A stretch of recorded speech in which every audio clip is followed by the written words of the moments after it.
Hey, Maria, back with another video, and I decided to do this video in my closet. So it's really dark in here. Just trying to have some privacy. So I was thinking today about the seriousness of this program, and I do believe that it's a program, and I do believe that my life is threatened. It is very threatened, because I'm in a community that basically is against me, that I feel. And I don't have any faith in the people that I'm around.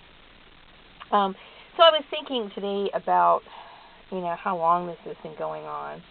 And with all the information that I get, flooding into me, it makes me feel as though my family has made it so that they're putting me in a situation where I have to choose, whether I'm going to stay with my husband or not.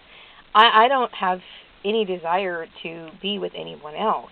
I'm a very particular person, and I don't feel closer or safe with anyone other than him. And I feel extremely betrayed by my family because they have prevented me from accomplishing just anything in life. And, the one thing that was really important to me, they just decided that they made their mind up to destroy the one thing that I was trying to work for. And I'm getting persecuted in my community for really nothing, because my husband is with me, and, he's the one who should be getting offended, but I'm getting all this hostility and being kept from what I want to do. So I know that this is a program. I suspect that I will eventually die in poverty, and that I am going to be in this program for the rest of my life, which is a very serious issue, and scary as well. My family they always thought that I was the one who had it wrong, because they thought that my philosophy in life and the way that I saw things was wrong. But hopefully that this issue, they're murderous anyway, but hopefully this issue is going to open their eyes to let them know that they are the ones who are wrong, because they had a lot of faith in their so-called Christian network system. They blacklisted me through Christian networks, okay? And you would think that these good Christian folks would turn around and stop doing what they're doing, but they don't do it. They continue on with the harassment. They continue on with blocking me from employment. They continue to prevent me from making a decent income so I can pay off the IRS, which is their issue in the first place.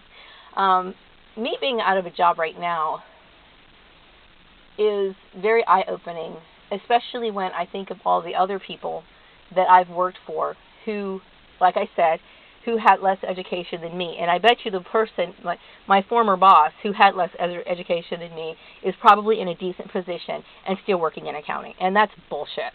Okay? That's bullshit. Okay? And then she went off and did her drug issue, and then came back and people were accommodating and giving her a job. And yet they're treating me like I did something that was just so, unmentionable. It's wrong. And, I don't have a whole lot of interaction with the community. So it shocks me that so many people would know me. So this remover mill has been going on for quite a while. And I was thinking, back in 2012, that was the last year I was wearing braids, okay? And I remember going to the park on Truxtun Avenue, and I was wearing, I was just wearing my braids, and I was enjoying because don't get me wrong, okay, I like makeup, I like hair and stuff, but, there's a part of me that's kind of just really doesn't give a shit, and just kind of wishes that I could just wear dreadlocks and, hippie-type clothing, I guess, because that's really what I like. I really don't care.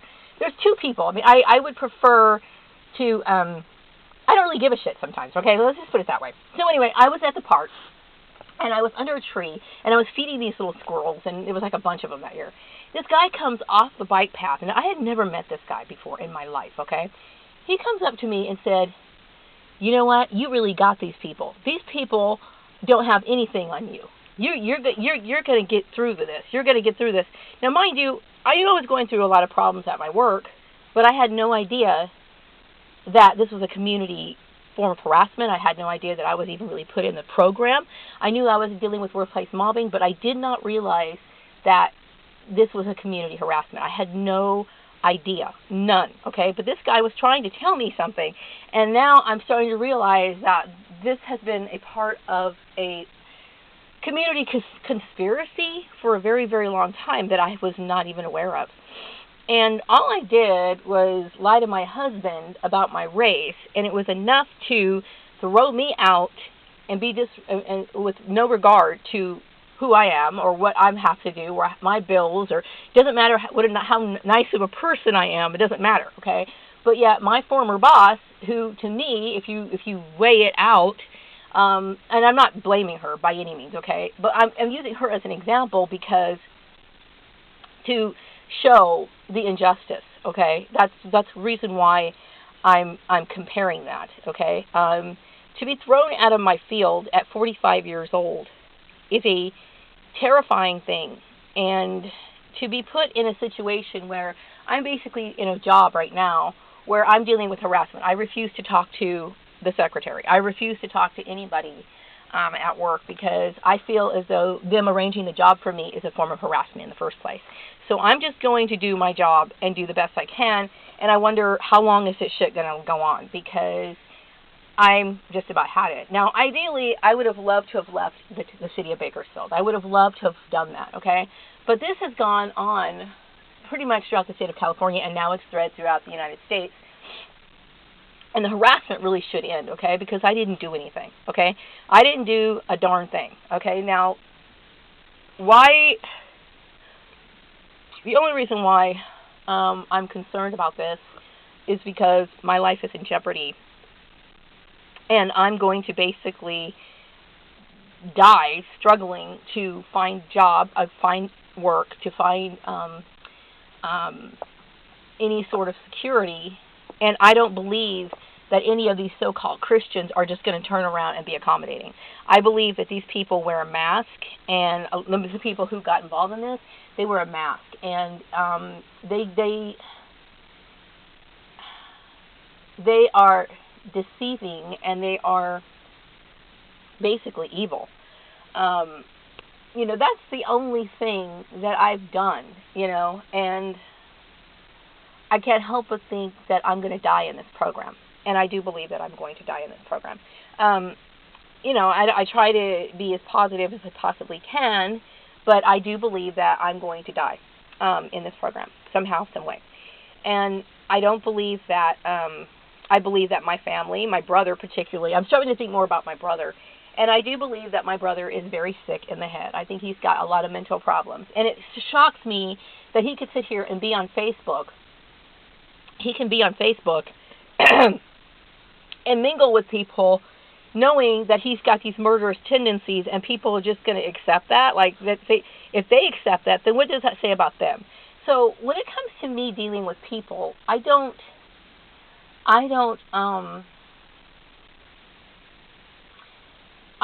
feel like, I want to be connected to these people, because once you show that you're like this, I don't want to have anything to do with you. I mean, I will cut you off, and I don't care if you're related to me by blood. My brother has no right to do what he did, okay? There's no justification for him to do what he did and try to manipulate my life, okay? That just goes to show you he cared nothing about my son, nothing at all. And yet he sits there, and all my siblings, okay, are on Facebook mingling, acting like they have, they should be so proud of themselves. Every single last one of them should be ashamed of themselves, okay? Especially Tanya, Lisa, Eroshan, all of them. I mean, they're just like the biggest pieces of trash I've ever known. And some people might say, well, look what you did. Okay, look what I did. Who cares? You know what I mean? This is, if you're making a big deal out of it, then we're dealing with white supremacy. And because it is what it is, such a small thing, I'm suffering, and I'm like struggling to make my bills because of something that was just between me and my husband, okay?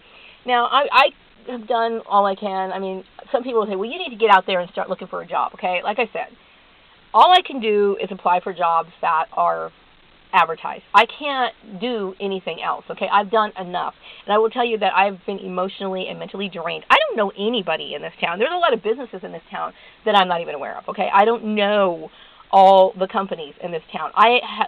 Seriously, when I moved here in this town, I came here and I basically went to work and came home. I do not socialize, okay? I don't. And I think it has a lot to do with the environment, and of course my family have probably been trailing me for many years and spreading their bullshit lies about me. So I have never developed any sort of real stability here as far as when it comes to relationships and stuff. But I do believe that I am in the program. This is definitely a form of, what is it? What do you want to call it? It is,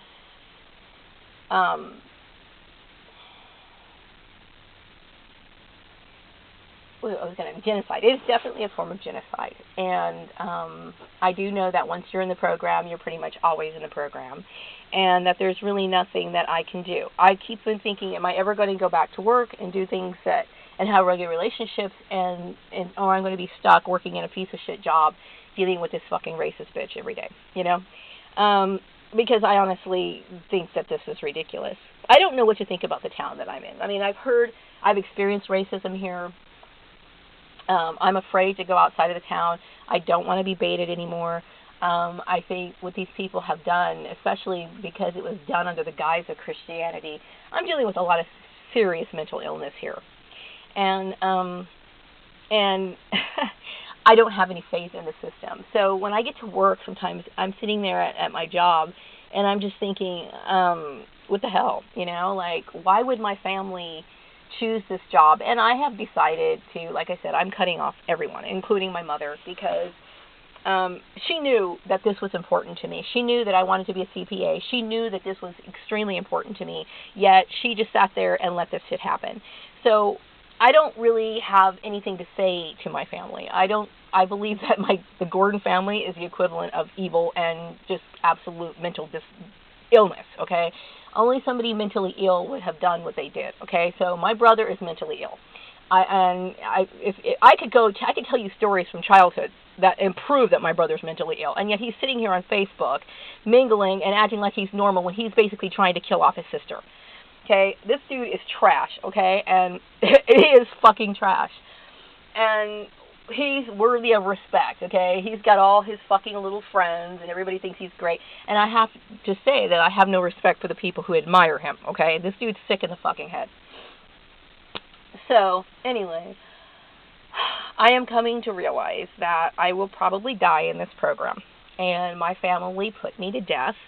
And why I'm saying that is because if I'm only being thrown this piece of shit job and I'm having a hard time being accepted by other employers, how am I supposed to survive at 45 years old, okay? I look at this as a very serious situation.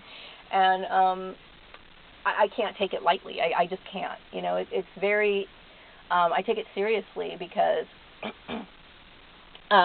these people have given me no reason to believe that I'm going to ever make it, that I'm going to live, and that I'm going to be able to live a decent life and not have to deal with this anymore. So, anyway, I'm so glad I had the chance to make this video. It's very important, but I do believe that I am marked for destruction, and I do believe I'm going to die in this program. So my family should be responsible for this, and if something does end up happening to me, you know, hey, I will say that I tried to live the best life I possibly could. You know, I mean, I think all the things that people could have done in this world, I think I've done very little. I mean, as far as, like, you know, something that was just really bad or whatever, I don't think I've done anything that really warrants this, but at the same time, I can die with a clean conscience. Let's just put it that way. So anyway, I'm going to wrap up this video, and I hope you have a wonderful day. Bye-bye.